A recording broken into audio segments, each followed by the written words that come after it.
This is BIOS security in track 6 with John Butterworth, Corey Hallenberg, and Zeno Kovac. This is a real full talk, so there won't be too much Q&A. There will be a little bit in the hallway afterwards. All right, hello, I'm Zeno Kovac. I'll let my colleagues introduce themselves once they start talking. So we're going to be talking about BIOS security, and in particular a defensive system that we developed that we call BIOS Chronomancy. We're trusted computing researchers at the MITRE Corporation, and MITRE is a not-for-profit company that runs 6 federally funded research and development centers for the U.S. government. And a little more about MITRE is we've been around for quite a while, since the 50s when we spun off from MIT Lincoln Labs. And at the time, you know, we aren't military, we aren't government, we aren't educational, we're not an ISP. So actually the .org was made specifically to accommodate our sort of miscellaneous on the ARPANET. And if you know of MITRE, the primary place you'd know of it is from CVE. So we manage CVE as well as a number of other standards. And KPEC people asked me to promote that. So KPEC is Common Attack Pattern Enumeration and Characterization.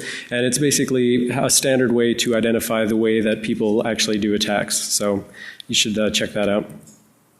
So first of all, why do we think people should care about BIOS security in general? Well, it's the first code that runs on a PC, and therefore it has to be the most trusted code, because if an attacker gets in and has code execution from the very beginning, then they can compromise any code that runs thereafter. So just as we see with bootkits, they run before an operating system and they compromise an operating system. If you run in the BIOS, you can compromise everything that comes afterwards. Additionally, there's, BIOS is kind of out of sight, out of mind right now. And so no one is pervasively checking their BIOS and integrity checking whether anyone's actually infected it. And if someone were to infect your BIOS, they can sit there for a long time, and we're not so much concerned about them, just going lower and then beaconing out with normal command and control like you see with normal OS level malware. We're more concerned about the fact that they could get into the BIOS, sit there, listen, and for instance, wait for a kill command and wipe the BIOS, and subsequently that's the kind of attack where you can't remediate that without sending hardware back to the manufacturers to reflash the spy flash. So also, why should you care about biosecurity? It's just cool because it's, not well known, and it's very powerful, and we think more people should know about it. So we specifically got interested in biosecurity partially because of, the talks circa 2008, 2009 at BlackHat, and we sort of worked our way towards this. We were working on other kernel stuff at the time.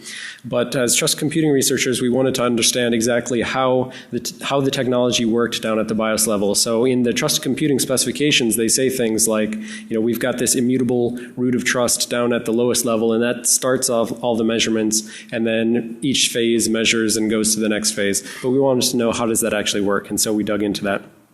And obviously we wanted to know if an attacker could subvert this, and it turns out that that's true. So subsequently we utilized some of our existing work that's adapted from academic work, and we think that this builds basically a better measurement system down at the BIOS level, and that's the BIOS Chronomancy stuff that we'll talk about at the end.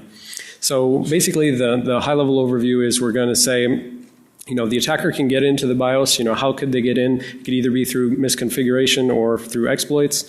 How does this trusted computing technology actually work down at the BIOS level? How can an attacker attack it? How can they subvert it? How can they make you think that everything's still working exactly the way it should when it's not actually? And then we'll talk about our defensive system. But so before we get into that, I wanted to introduce Rick Martinez from Dell. And so we wanted to have him come up and talk a little bit about what Dell's been doing for biosecurity, because our work is specifically looking at Dell Latitude E6400. And so a couple of years ago I saw Dylan Bresford's talk about SCADA security, and he found attacks in Siemens SCADA systems, but he allowed the Siemens people to come up, provide themselves as a point of contact so that other researchers who are working in the area can know exactly who they need to go to if they want to talk about problems. So Rick's been great to work with, and so we wanted to let him say a few words. Thanks. Good afternoon. I'm Rick Martinez, as Zeno had mentioned. I'm the biosecurity architect for the End User Computing Solutions group at Dell. I've been doing BIOS for over 13 years now, and I've done a lot of lead security work for the BIOS, and I've recently, past few years, transitioned more into an architecture role where I'm handling the architecture and strategy for security technologies that impact the BIOS. I want to thank Zeno, John, and Corey for letting me assist in their research and letting me say a few words today. They've been great to work with, and I look forward to working with them again. So I've got my contact information on the slides. What would possess me to put my contact information in front of a BlackHat audience? It's because I'm interested and I'm serious about biosecurity, and I'm serious about improving that security. Dell's interested in security. You've seen it from our acquisitions in the marketplace. We take a layered approach to security from the infrastructure to the endpoint to the OS, but you can't have a layered take on security without a very strong foundation, and that's the BIOS. So I'm interested in and very serious about improving the security of our BIOS foundation for the rest of our security stack.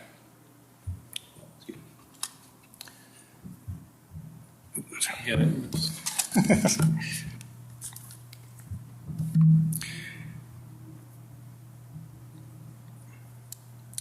So again, sorry, my contact information is on there. If you're doing any kind of BIOS research or anything with Dell platforms in general, please feel free to reach out to me. Let's work together to kind of harden that security.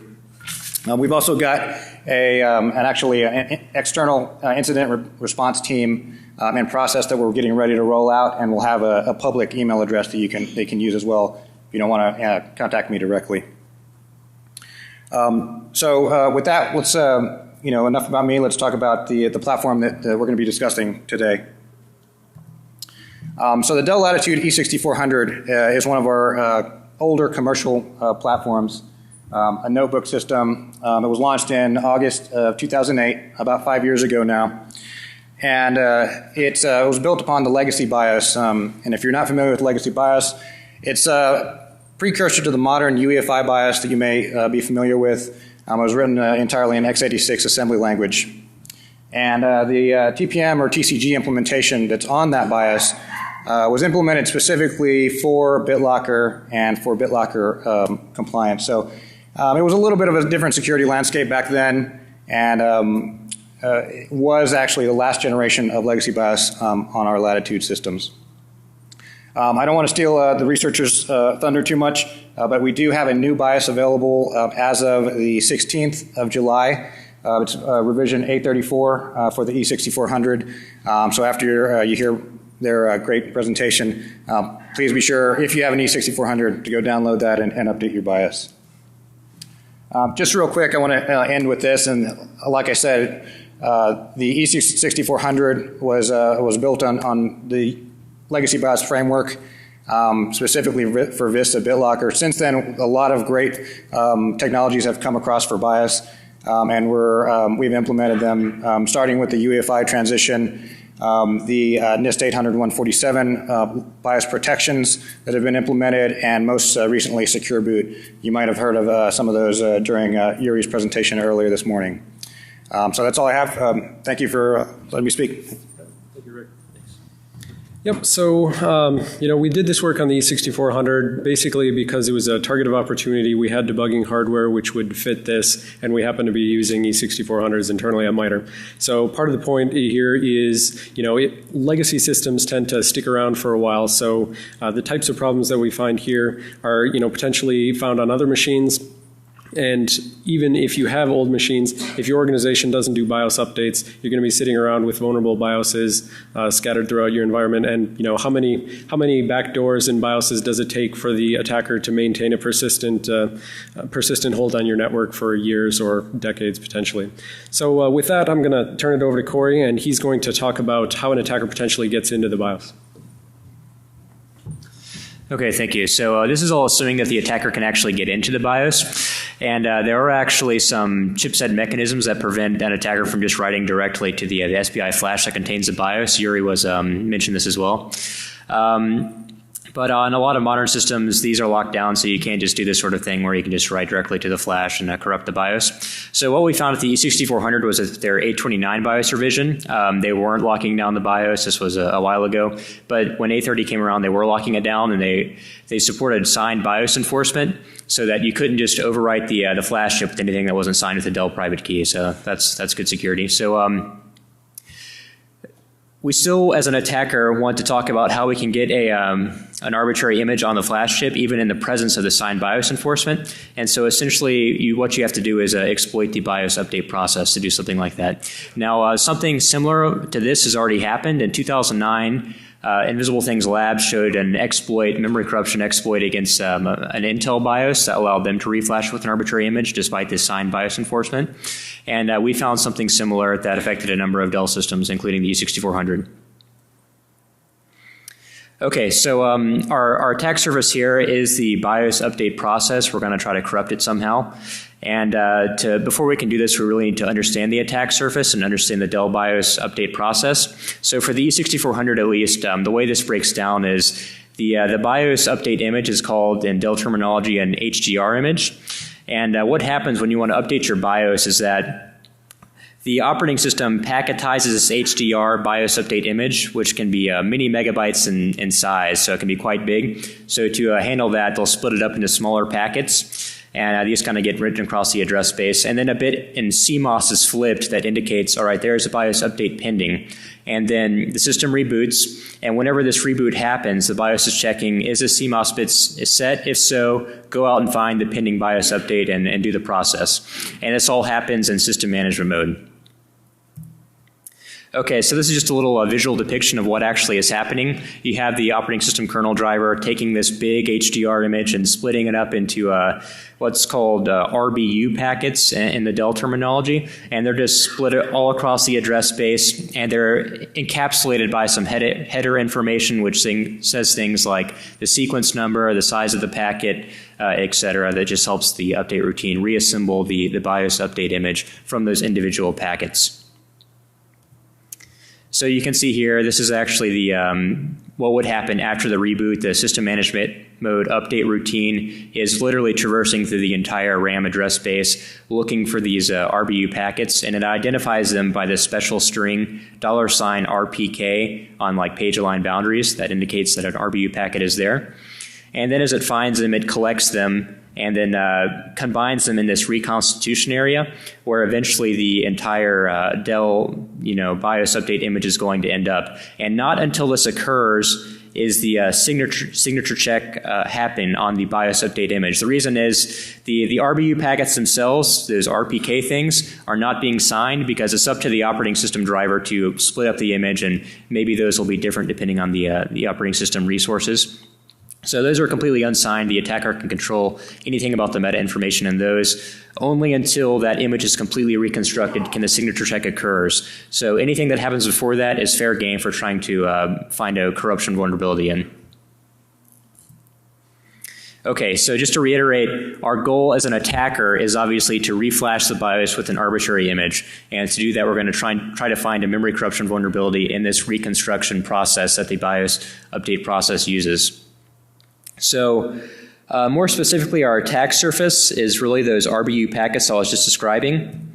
And you can see here, this is actually provided by like a SM BIOS library for Linux, so you don't have to reverse this or anything. It's just freely available. And this is what encapsulates all those individual BIOS update image packets, and it contains stuff that you would pretty much expect, stuff like the current packet ID, the size of it, what the sequence number is, etc. Pretty generic stuff for this type of problem solving. So, as I mentioned before, this 33-byte structure is unsigned.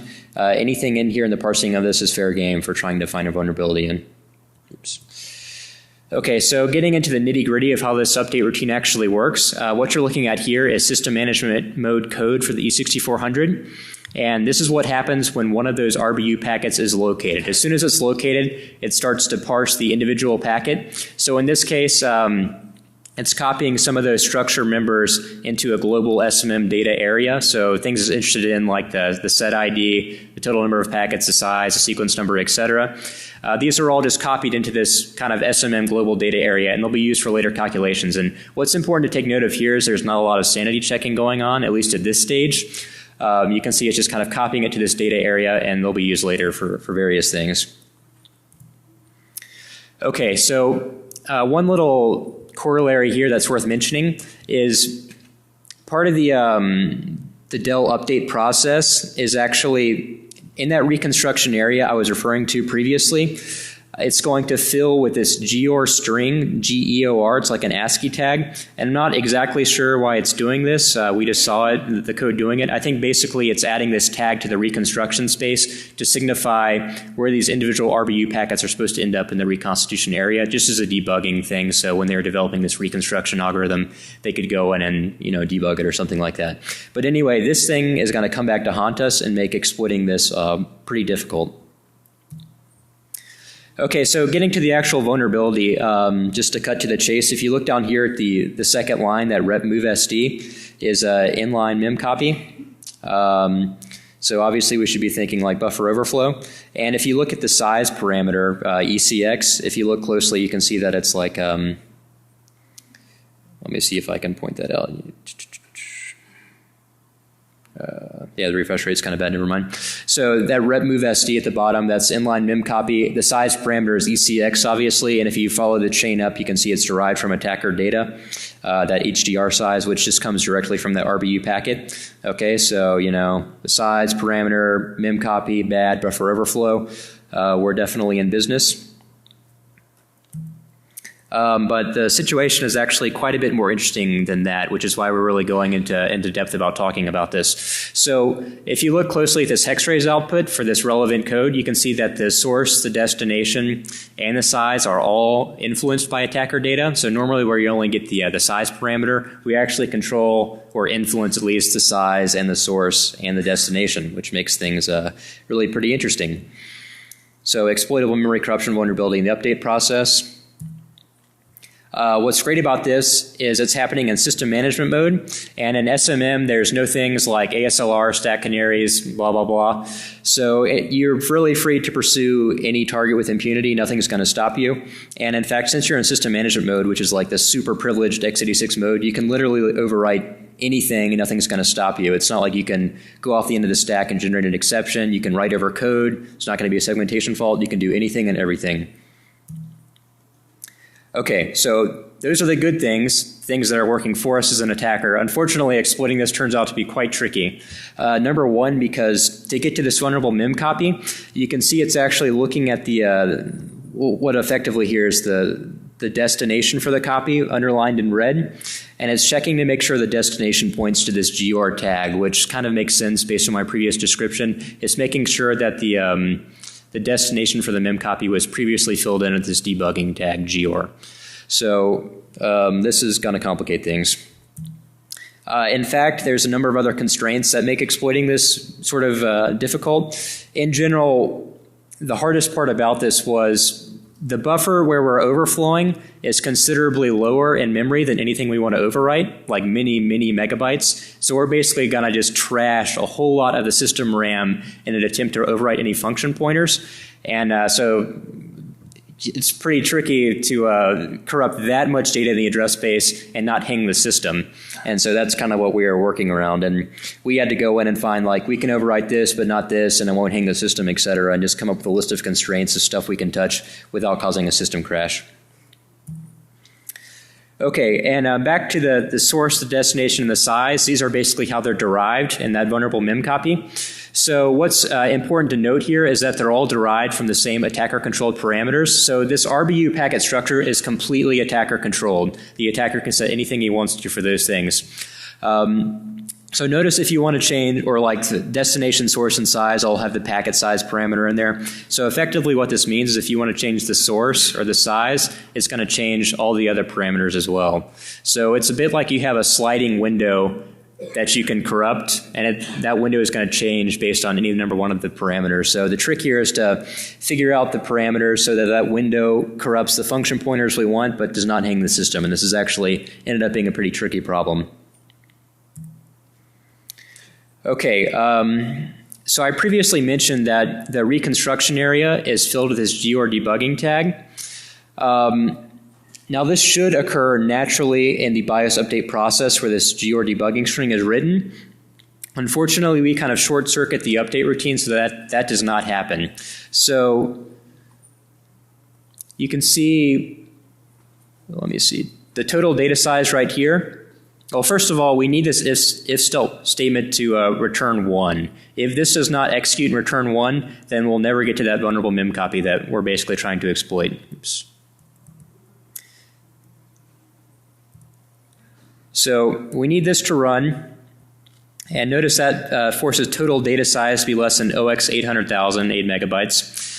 But we want to write more than that. So the way we kind of get around this is we set the total number of packets to 1. This is an attacker-controlled parameter in that RBU packet. So total data size is 0. Good, this executes. But what's bad is it means this GR string basically does not end up being written the way we expect it to be written. And furthermore, we found that if we let this mem set, which just zeroes out that whole reconstruction area first run, that would cause big problems as well, just zeroing out a huge amount of the address space. So unfortunately, to make this to hit this exploitable condition the way we want, we're going to have to make it where the GR string does not occur there naturally. Okay, so that GR string has to be there. Just to reiterate again, it has to be there to hit that vulnerable mem copy. So what do we do? Well, after thinking for a while, we actually sort of fakely generate this GR string in the operating system.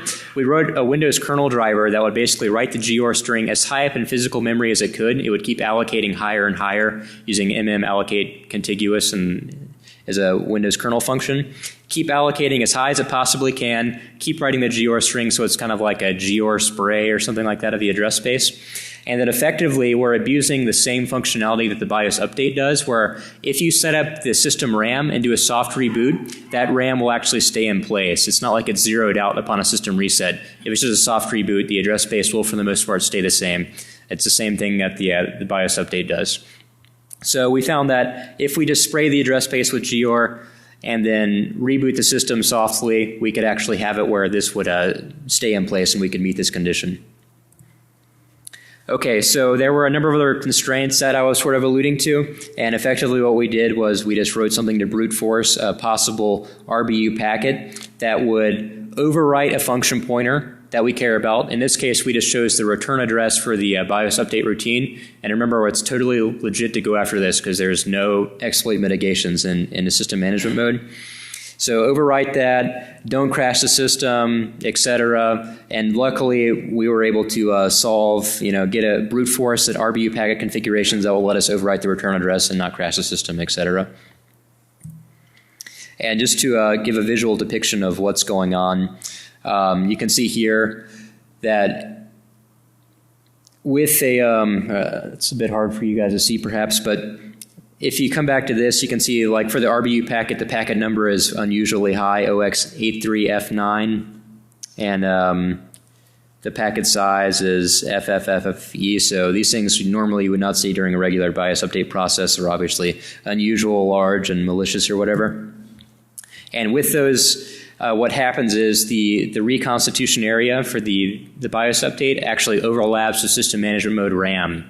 So if we do this cleverly, we can make it where we overwrite the return address being used by the update routine and then gain control of the instruction pointer within the context of the BIOS update routine. And at this point, we are free to reflash the BIOS with whatever we want. It doesn't have to be signed by anything. Okay, do we have the YouTube mode? Escape and then do it on the desktop.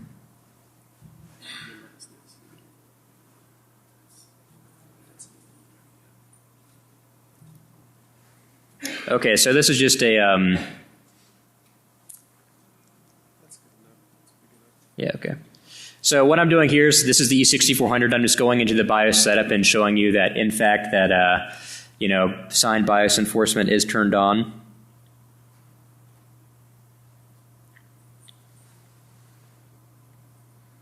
Yeah, so it might be a bit hard to read, but yeah, basically signed BIOS enforcement is turned on. We can't just reflash the BIOS with an arbitrary image. The SPI is locked and everything, so you can't do something similar to what Yuri was doing. You can't just write directly to the flash. This thing is locked down pretty good. And what we're doing now is booting into the operating system, and we're going to run our malicious kernel driver that's going to write one of these malicious RBU packets to the address space and then trigger the BIOS update process. That way we can try to exploit it and reflash the BIOS with an arbitrary image. And in Windows, this probably requires a kernel driver, but in Linux, you could actually do this just from userland from the root account. So it would be like a userland to SMM and BIOS privilege escalation. So from here, what I just did was ran the kernel driver. It set up the address space with that malicious BIOS update packet. It flipped the CMOS bit. Now we're rebooting. Hopefully we'll trigger the BIOS update process and then get control of VIP. So yeah, at this point the BIOS update process should be going, but clearly we had control of the instruction pointer. Basically that last screen, which went away kind of fast, was just showing this. So, we have control of the instruction pointer in the context of the BIOS update routine, and at this point you can literally overwrite the flash chip with whatever you want, and the flash chip contains like the management engine and all kinds of other good stuff, so you really have complete control of the system. The other important thing to take away is that BIOS is actually responsible for instantiating system management mode. So once you have control of the flash chip, you have complete control of SMM as well, and you'll be persistent in there. So this bug allows you to get control of the BIOS and system management mode for good. And then once you have control of BIOS and SMM, you can do really bad things, primarily because the whole root of trust in the system, things like what the TPM uses, is on this BIOS flash chip. So now John is going to talk about some of the really nasty malwares you can implement once you have complete control of the system like this. Thank you, Corey. Hi, I'm John Butterworth, and I'm going to present to you an example of a worst-case scenario where the attacker is able to exploit a vulnerability, like the one that Corey just showed you, and install a permanent rootkit, persistent rootkit into your firmware BIOS. Now technically, modifying the BIOS with something like, say, a rootkit should be detected. In their PC client specification, the Trusted Computing Group does lay out a set of critical boot time components which must be measured in order to establish a trusted system. Now, the measurement of these components is referred to as the static root of trust for measurement, static being because you're assumed to be measuring the same thing each time.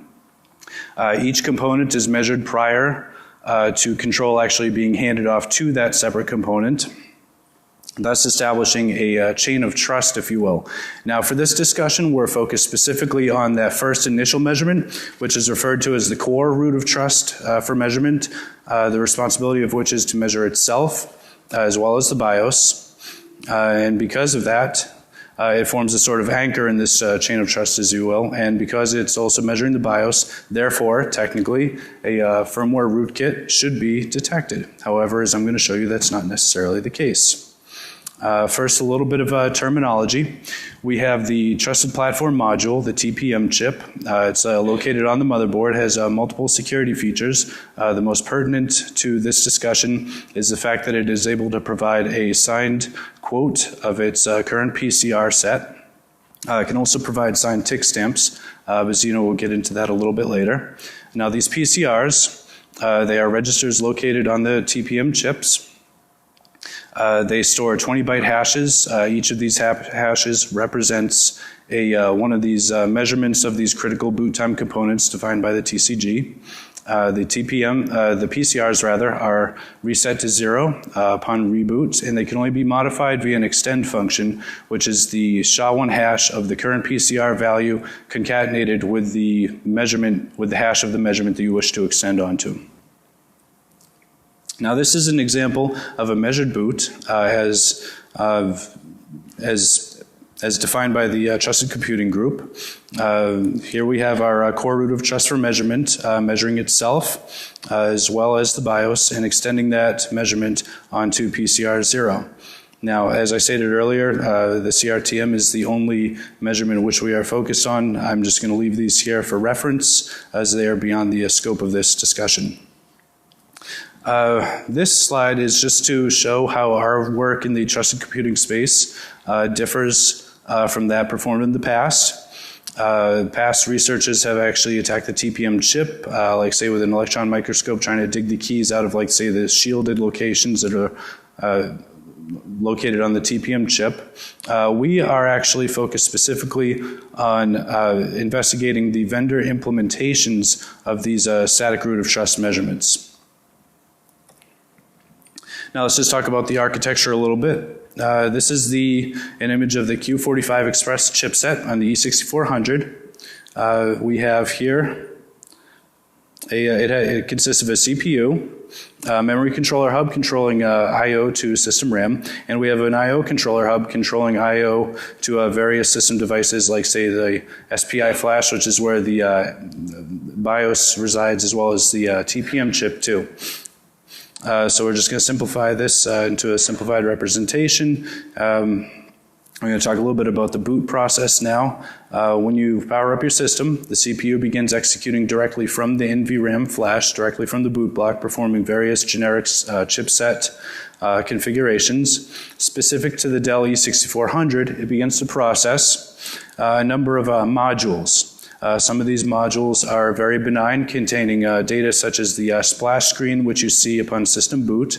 Others contain very important executable code, like that code which will instantiate system management mode and its executable system management RAM space. And of course, the CRTM is another one of these modules, which will execute and extend its measurement onto TPM's PCR0.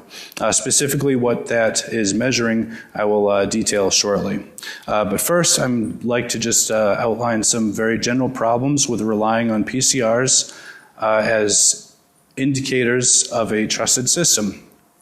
For example, there are no golden PCRs provided by the OEMs. It is up to you, the truster, the owner of the system, to determine that these initial PCR sets that you see are in fact to be trusted. So you have to provide your own golden value, so to speak. There is also no description of what's actually being measured to incorporate, to create these measurements that you read in the PCRs. In our research, we were surprised to see that homogeneous systems, systems being the same hardware configuration, same model, same BIOS revision, would actually produce different PCR values. As well as we were also surprised to see duplicative PCR values when we were dumping the PCR sets. As you can see here in the figure below, indexes 1, 2, and 3 all share the same hash. Now what this means is twofold.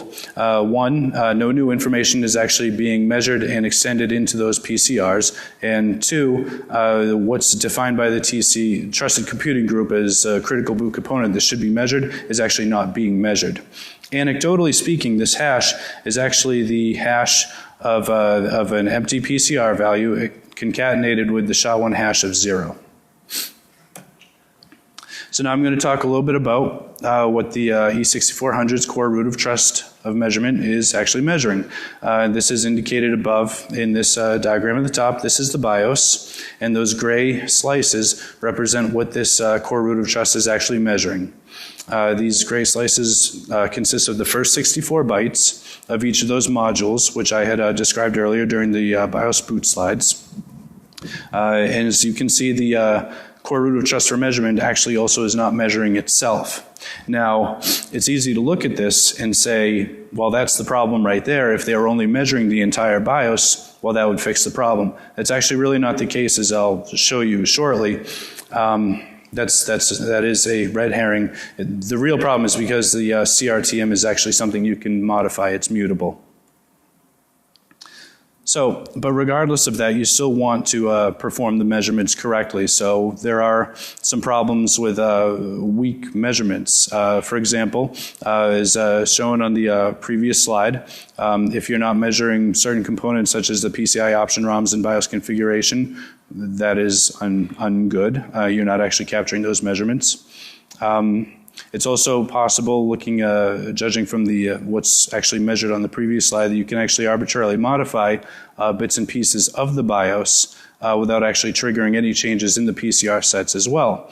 Yuri actually presented a similar discovery at CanSec West 2013, where he found he was able to arbitrarily modify the BIOS on his ASUS motherboard without triggering any changes in his PCRs. The takeaway from this is that this is not limited to a single vendor. This is an industry-wide problem, we believe.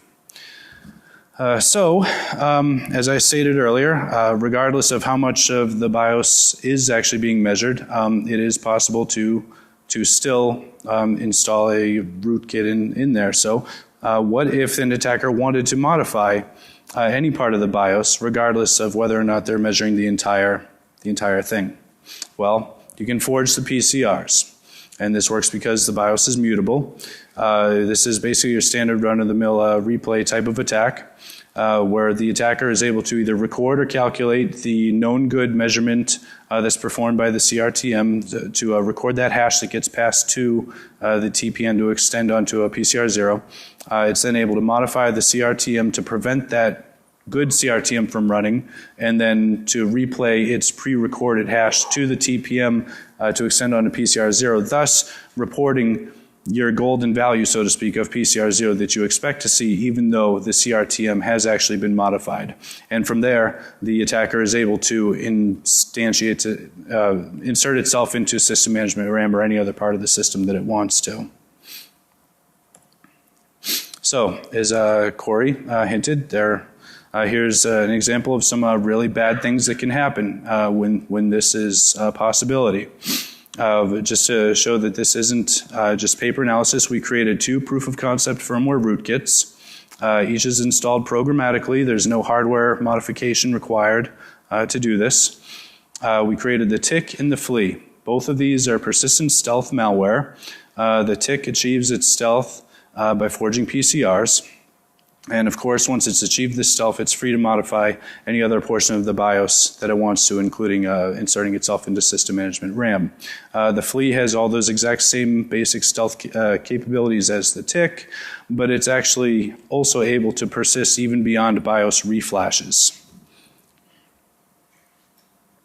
So as a recap, this is just an example of a normal PCR0 measurement where the CRTM executes, creates this measurement, and extends that measurement to PCR0. Now, if there's a tick installed, it of course prevents the good CRTM from executing, takes its pre-recorded hash value, and extends that to PCR0, thus producing the exact same PCR0 value as you would expect from a healthy system, when clearly there is something else in your firmware. So now we have a quick little demonstration to show the stealth capabilities of the tick.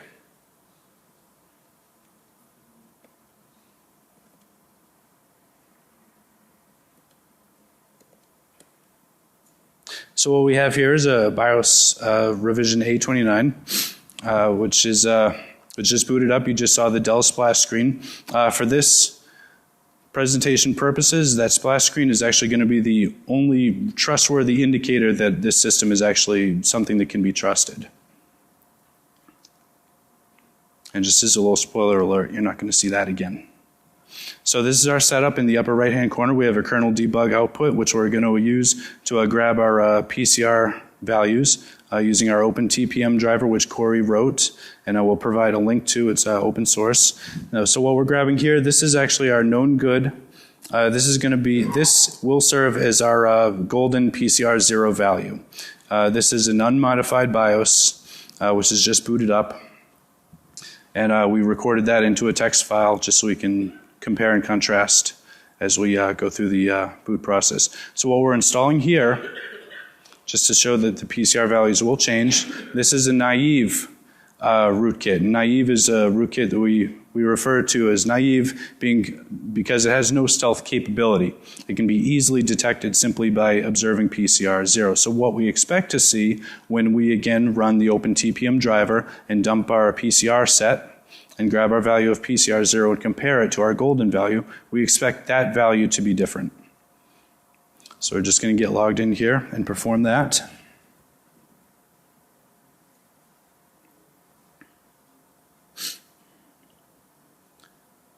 Just pause here real quick so it doesn't go too quick, but indeed, this hash is different, and so this rootkit is easily detected simply by observing the PCR value.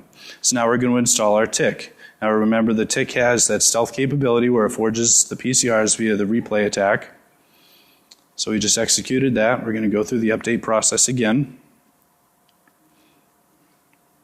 And what we expect to see is that in this case, the PCR 0 will actually match our first golden value of PCR 0.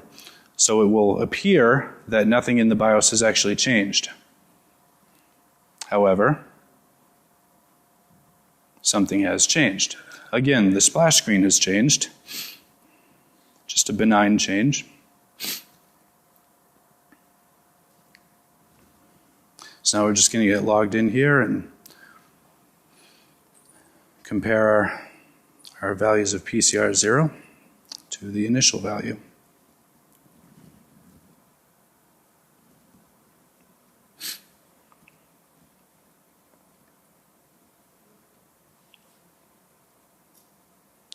We'll provide a link to the Open TPM driver as well, in case anyone here wants to start dumping their PCR sets. And indeed, just pausing here real quick, this does actually match our golden value of the PCRs. So it appears that the BIOS is unmodified, when in fact it has been modified. Now we're going to talk about the flea. As I stated earlier, the flea has all the same stealth capabilities as the tick, performs the same replay attack, it forges PCR 0, thus remaining undetected. It's persistent not only between reboots, just like the tick, but it's also persistent beyond BIOS reflashes. So whereas I just showed you with the tick where you can't actually rely on the TPM to tell you that the system is clean, you also cannot necessarily rely on BIOS reflashes to tell you that to cleanse your system of a particularly nasty rootkit. So here's how the flea basically works. The flea has hooked the BIOS update process. So of course it's aware that it's about to begin. It clones itself into that BIOS firmware update that's in resident RAM. Once it's in there and all set, it simply permits the update process to continue. Thus the flea has persisted to your newly updated flash BIOS. And again, we're going to see a little video displaying this aspect of the flea.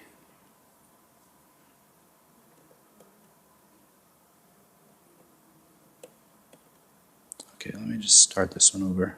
Okay, so what we're starting here, we're actually starting, in the interest of time, we're just starting here with a system that already has a flea installed on it. So what we're going to do is we're going to run through, we're going to perform a BIOS update and just show that the flea actually does persist.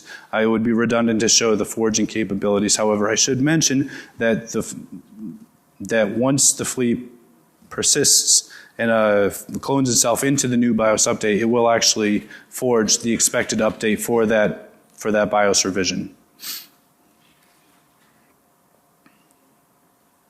So what we're going to do is we're going to simply update our BIOS to BIOS revision A30 using Dell's utility, which you can download from their site. BIOS revision A30, at least at this time, offered some security updates. Of course, if you have an E6400, you should listen to Rick and install BIOS revision A34. We're going to go through the update process, and like I said, we expect to see that the flea has persisted into this new revision.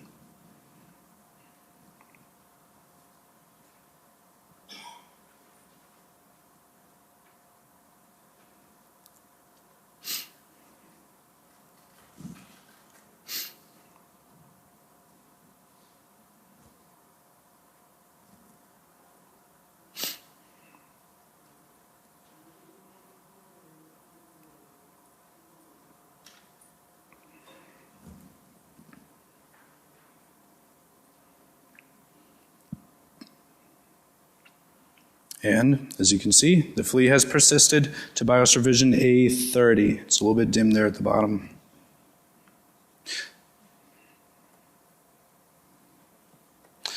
So I'm going to pass it over to Zino Kova, who's going to tell us how to combat these firmware rootkits.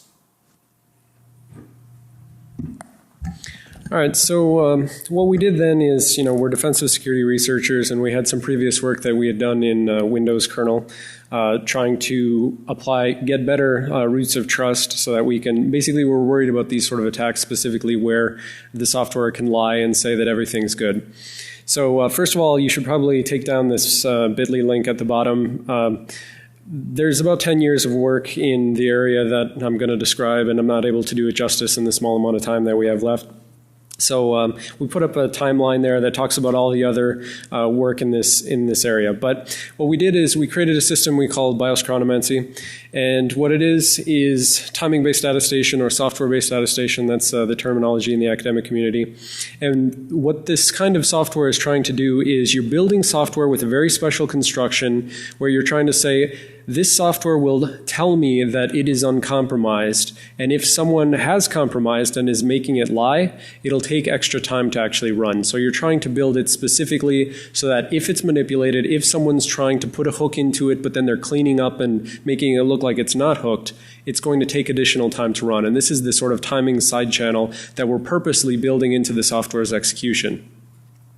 So the BIOS Chronomancy system is, we're not trying to re-implement the entire static root of trust for measurement. We're not trying to measure the BIOS itself and then the option ROMs and then everything else. We're just saying we want this first root of trust. We've got this mutable BIOS, so we know an attacker can potentially get in here and modify it, and we want to have additional trust in this specific software.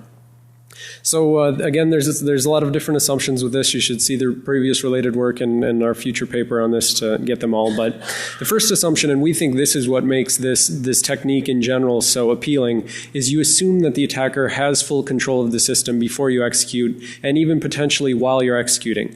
They can do whatever they want before and during your execution, but the intention is you build your software specifically so that if they modify you while you're running, you run slower. And then another thing, a big assumption here, is that the code we've written is the most optimal way that we can check ourselves. So if an attacker can come in here and create a little better hand-coded assembly and make it run a little faster, he can add an instruction which would normally slow it down, but then he can combat that by optimizing some other instructions which speeds it back up, and then we don't detect any timing changes. And similarly, we have to make sure that deep down at the microarchitectural level, with all of the different ALUs and everything else that's available for the processor, we have to make sure there's no free slots where they can just add an instruction, and because there's an idle subcomponent of the CPU, they can't just use that for free. So all of this related work, fundamentally it breaks down to having these core premises.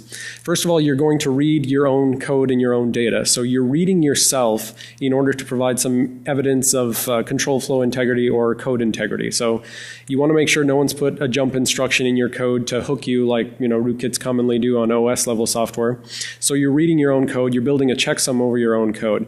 And unlike things like a malware where it's just trivially that malware will checksum itself to look for an analyst putting a breakpoint in it, but we need to make sure that that if we do this sort of checksumming, that it's going to cause a difference in the timing execution, which subsequently gets measured. So then what we do is we read the data pointer, which is pointing at our own code and our own data. We incorporate that into the checksum. And the notion there is if the attacker takes our code and copies it off to a clean location, so they've got a clean copy of our code. When we try to read our own stuff, they point us at the clean copy. Well, we incorporate the pointer itself. So they're pointing at some other copy. They're not pointing back at our own thing, at our own location where we know it should be. They're pointing at a different copy, and so they need to modify the incorporation of the data pointer, which means they need to do, maybe an add and a subtract, for instance. And those two extra instructions are then going to perturb the timing. Similarly, instruction pointer. We're executing at a known location. We're reading data from a known location. If we incorporate those pointers and if the attacker is pointing them to different execution location, different data read location, then they have to fix that back up during the checksum computation, and that modifies it. Also, unlike this we don't want trivial replays, so there's not a fixed, here's our single checksum which proves that we're clean. We use a nonce in order to have freshness and make it so that you can't just keep replaying, yep, I'm clean, and just have a plain replay attack like that. It also helps prevent pre-computation attacks where the attacker stores every possible combination of challenge to response. So with a big enough nonce, they don't have enough RAM to keep it around. And then the important thing is all of this incorporation of data into your self-checksum, you do it millions of times so that you're trying to make it so that if they add even one instruction of overhead times millions of iterations, that means millions of instructions of overhead. So this is what it would kind of look like as C pseudocode. In reality, it's always hand-coded assembly because you have to have that optimality assumption. But the point is, we're incorporating some of these things, the nonce, the data pointer, the data pointed to by the data pointer, the instruction pointer, we're mixing it around, and then we're doing this all in a while loop. If the attacker knows that he's compromised your data, if he's modified your self-checking code and he wants to make it look like he hasn't, he needs to check. Is the good code about to read some bad data? And if so, I'm going to give it the good data.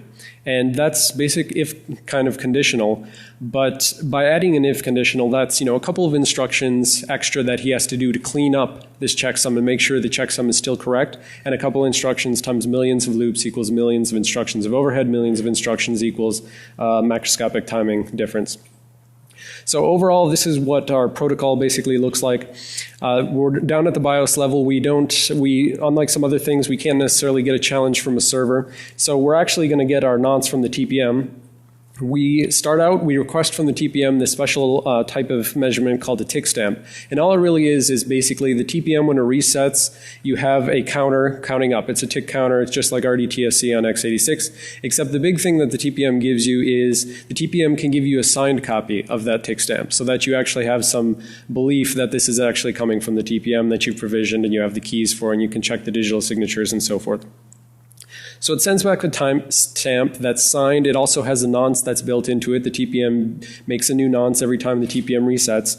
You take that, you incorporate the data from the signature, which is going to differ every time because of the different nonce the TPM generates. Use that as the nonce for the self-checking algorithm, and then you run your millions of iterations reading your own code. And subsequently, you then ask the TPM, what time is it now? So basically, we kind of think of this like a trusted stopwatch. You say, TPM, what time is it now? You run your self-check, which is specially designed so that it increases the amount of time if an attacker is manipulating it. And then you say, TPM, what time is it now? And you've got your time 1, you've got your time 2, so you've got the delta time. And subsequently, you can use that. You say, here's a given CPU, here's it running at a certain clock speed. We know how much time this algorithm should take over this many iterations. So you just send back to a server to verify, here's the tick stamp 1, tick stamp 2, and the self-checksum, and it can confirm that.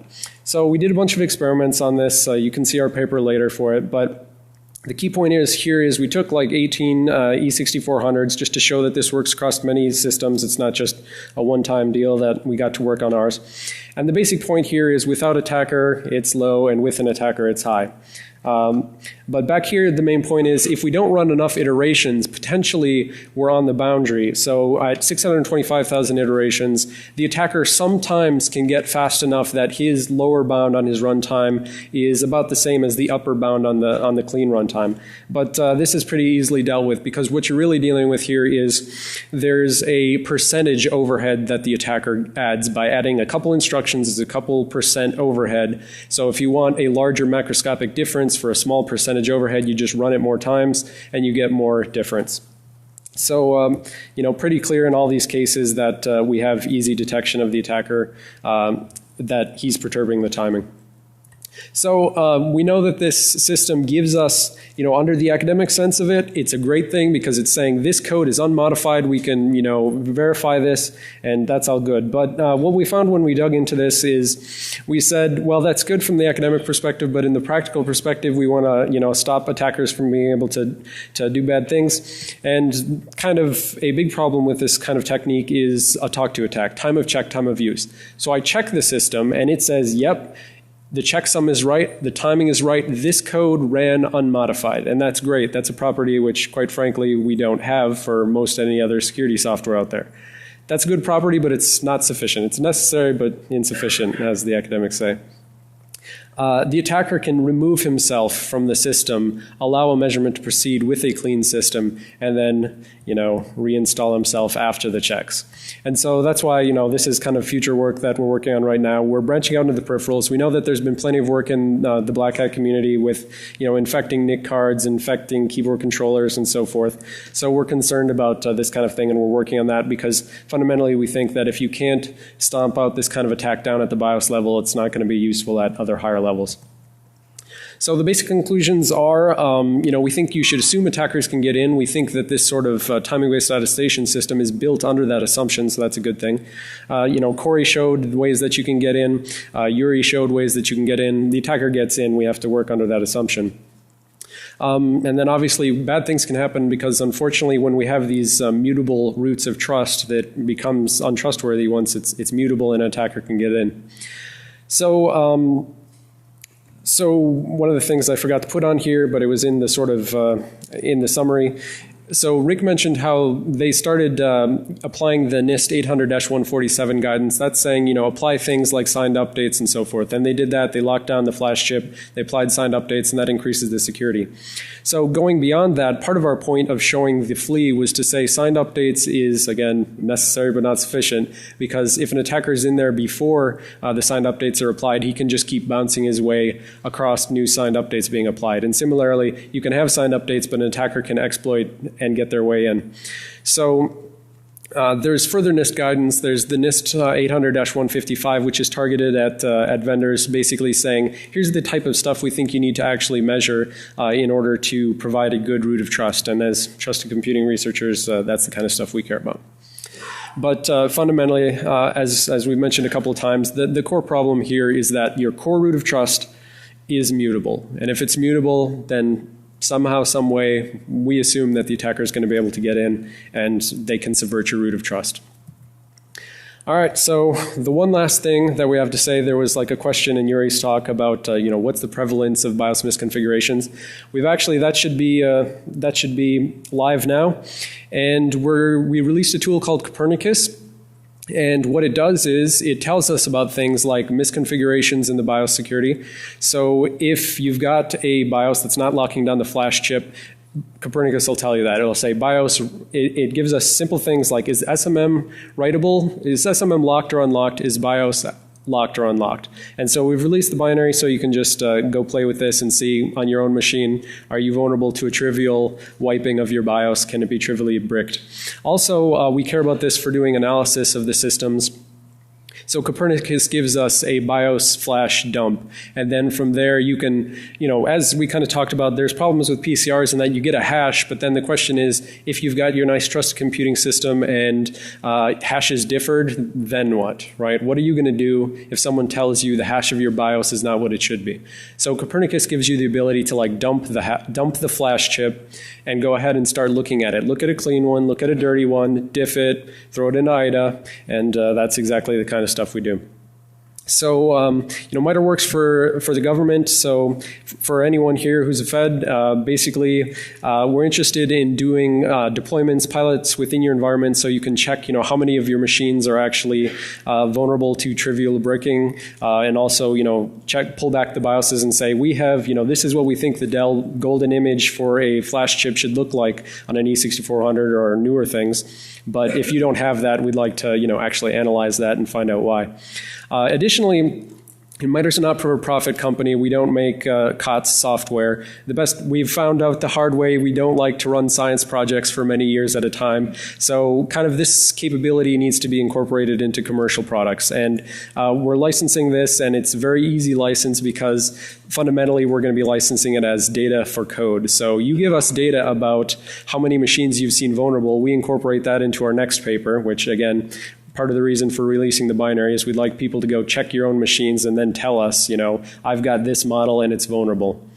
So our next paper is going to be basically how prevalent is this in the wild? What percentage of machines are trivially writable? What percentage have TPMs? What percentage have them on?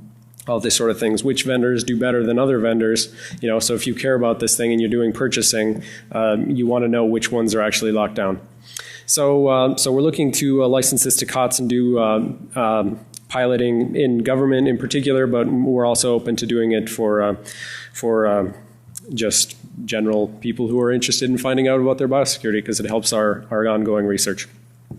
So unfortunately, we jammed packed it with like 3 talks worth of material, so we don't have a lot of time for questions. I see people queuing up at the back, so we won't take them up here. We'll go right out there, and right to the right, there's a little area that you can ask us questions. But our 2 last things that we're going to pimp here is Corey's Open TPM. If you want to start playing with the TPM, he's provided open source tools that you can do that.